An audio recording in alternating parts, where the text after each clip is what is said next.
Hi, this is Sarah from The Savvy Professor, and in today's video, we'll talk about what to do if your refrigerator won't turn on.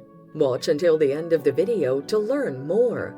Here is a step-by-step process on how to do this.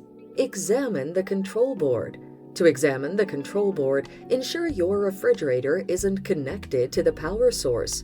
Once done, locate the electric control board and keenly inspect it, taking note of burnt or damaged connections. If there are burnt and damaged connections, get a new control board. A faulty cold control.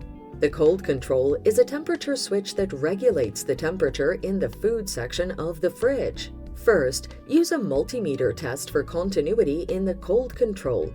Then, adjust it to a cooler setting. If the cold control is damaged, you'll have to replace it. Check the power supply. Ensure your refrigerator is plugged into the power source. Also, ensure that the power cord isn't damaged and the power outlet is well functioning. And that's it. Fixing a refrigerator that won't turn on is just that easy. Thanks for watching. Till next time.